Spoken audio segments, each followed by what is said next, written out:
So here we are again, further to my review for Star Trek Picard Season 2, Episode 7, I thought I'd make another addendum video. Just to point out, in no particular order, some of the issues that came up in that episode, and perhaps some of the issues that have come up for the entire season. Now, straight off the bat, if anyone here has watched Star Trek The Next Generation, we all know that Jean-Luc Picard has a brother called Robert, or Robert. Either is correct. Robert Picard is Jean-Luc Picard's older brother, and he was a bit of a bully when they were younger.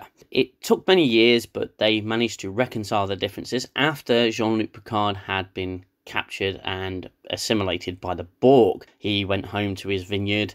We all remember the episode, it's called Family. He went back to his vineyard, and there was an episode-long arc about them coming to terms with one another, and in the end they become pretty close. And it was a very sweet episode. It was very touching and very well written. But in Star Trek Picard, we see Picard's childhood, and it's just little Jean-Luc Picard, and he's got a very special relationship with his mother. There seems to be absolutely no mention of Robert Picard at all. Why is this? Where is he? Well, my guess is the writers just haven't watched that episode. This just goes to show that the writers don't actually watch Star Trek in its entirety. They just, again, pick out bits that they like and cobble them together in some kind of almighty mess that is Star Trek Picard Season 2.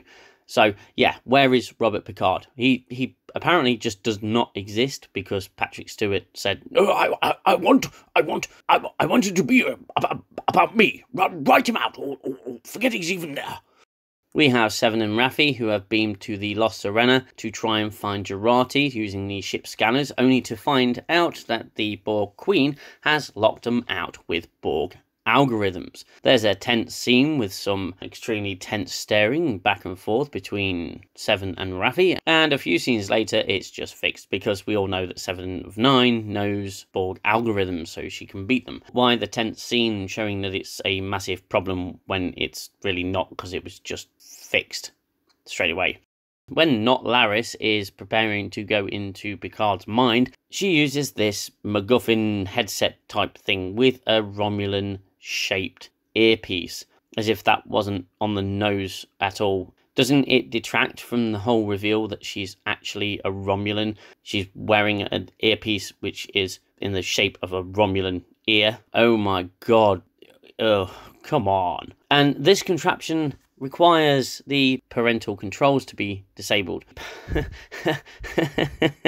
I believe she actually says that, parental controls disabled. Why does this thing have parental controls? Is she lending it to her kids, so they can look in each other's mind? I mean, that's a pretty scary thought, isn't it? So Picard's having a psychological evaluation in his dream by our good friend Gaius Baltar, basically trying to get Picard to open up. It is later revealed that this doctor is in fact Picard's father, and that Picard's father was not abusive to Picard's mother at all. It was a simple case of she was mentally unstable, and his only recourse was to lock her in a dark room when this is the 24th century and there's got to be access to the most basic of medical care. We have transporters, access to fantastic medicines of all sorts. Why was his only recourse to lock her in the room? But that's not my only issue with this. The other issue is Picard just does not recognise his own father, even in the therapy session, which is just truly bizarre. It's played for this shocking reveal moment at the end of the episode, but it's not. It's just stupid. Why doesn't Picard even recognise his own father? I mean, you could use the same old Get Out argument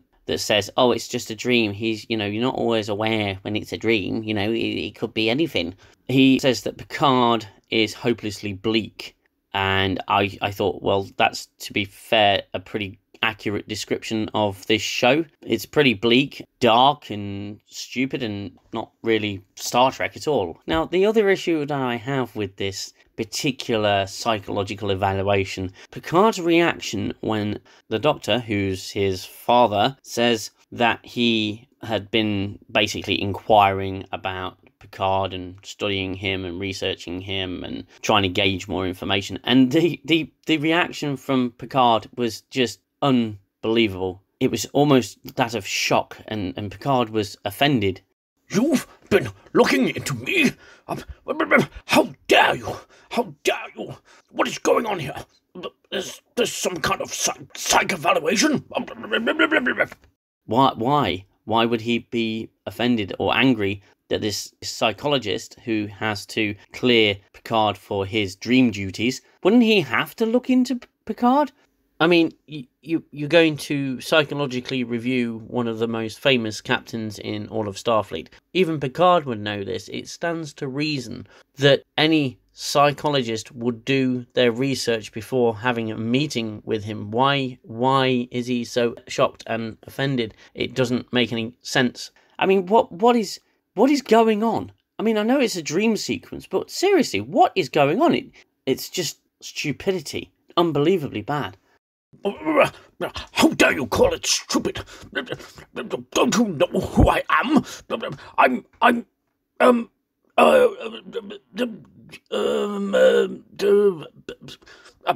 I'm Picard, don't you know? That's right, I'm Picard."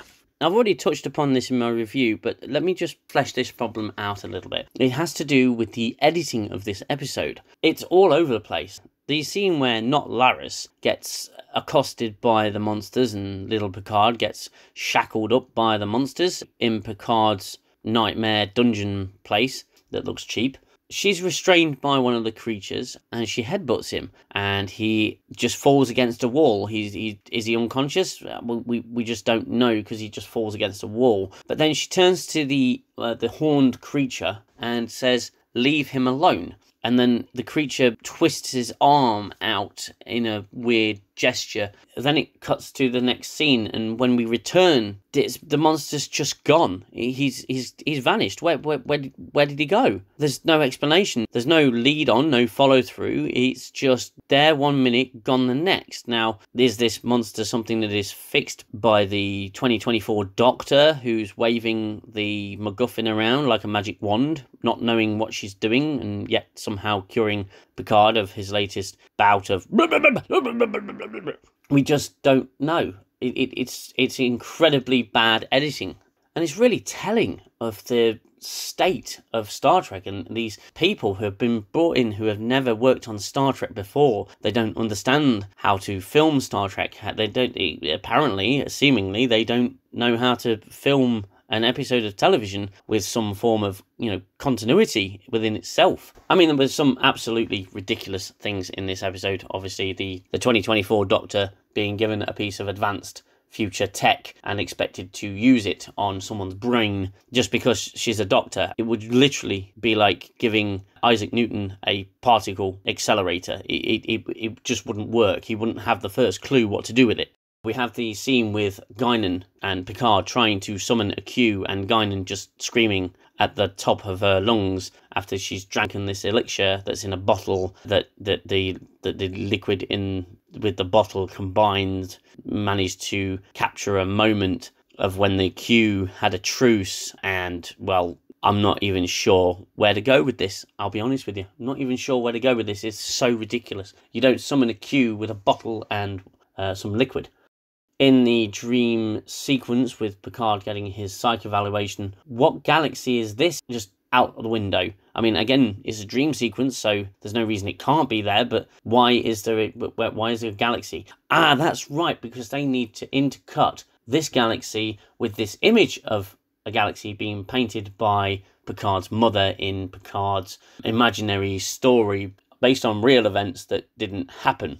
Now, I mentioned in my review that this young actor who plays young Picard, he's basically just saying the lines.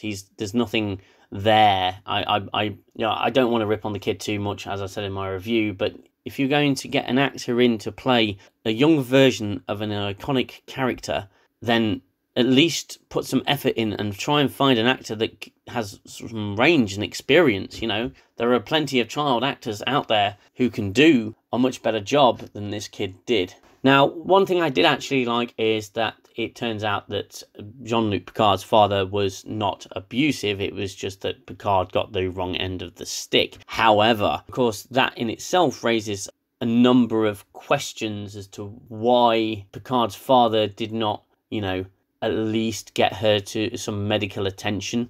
Really bizarre. And after it's revealed that Picard's father was not abusive and Picard was said, "Perhaps I judged you too harshly."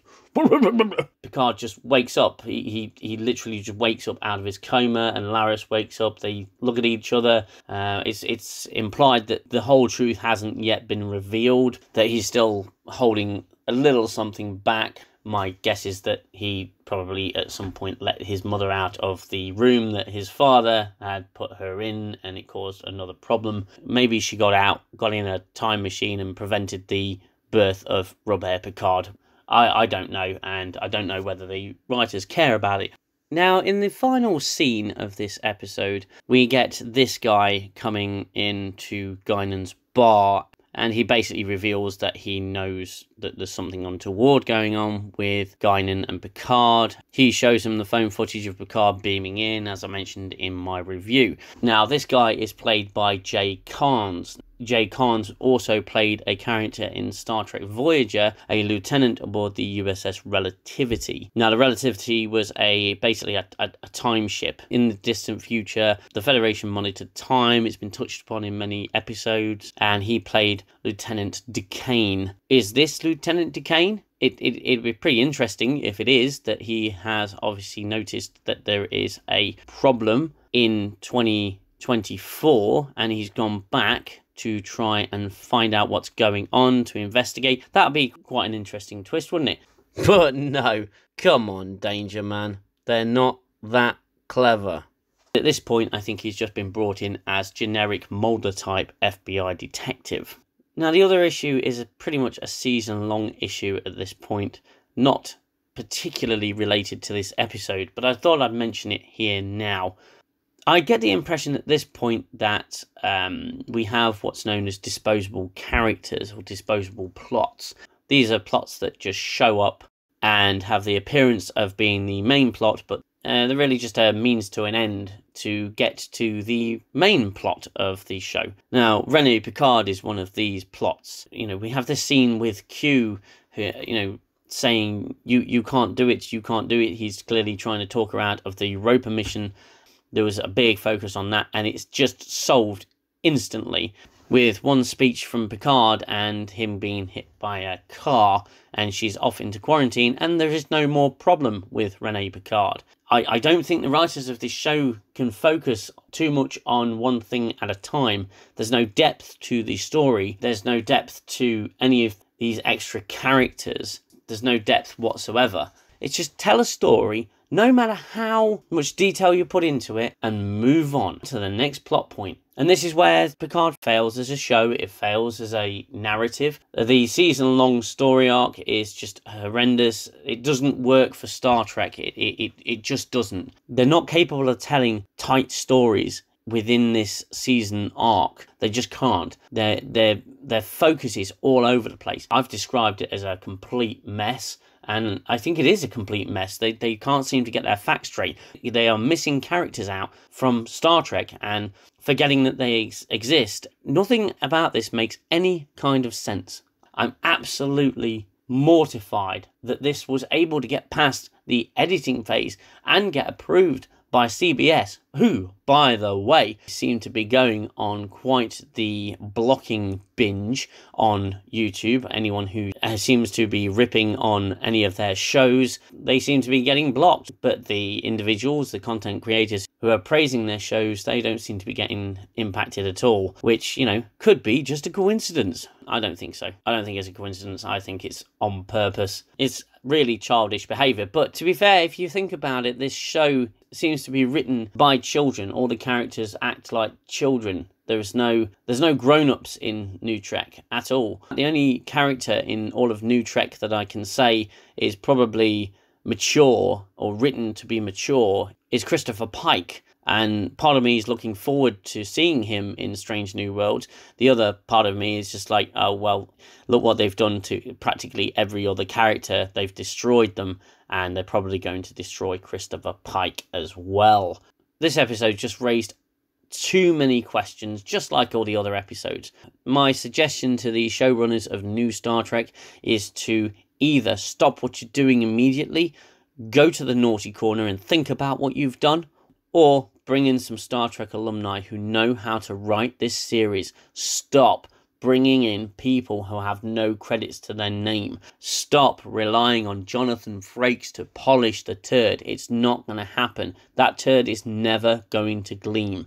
This show had the most promising season opening episode of all of New Trek. It was pretty much what we wanted. It wasn't perfect by any means. It was good enough to give New Trek a chance. And episode by episode, it slowly devolved back to where we started with Star Trek Picard Season 1. I'm going to continue doing reviews for Star Trek Picard until the season is over. Hopefully by then we'll have some answers to the questions that are raised. I doubt they will, because I think by the time they get round to writing the next episode, they've already forgotten what happened in the previous one. Before I go, let me leave you with one final thought. The episode budget for this season of Star Trek Picard was $8 to $9 million. Where is that money going? We haven't even seen a starship in space since episode 3. Where is this money going? What are they spending it on? Absolutely unreal. Maybe they should have spent a little bit more money on better writers.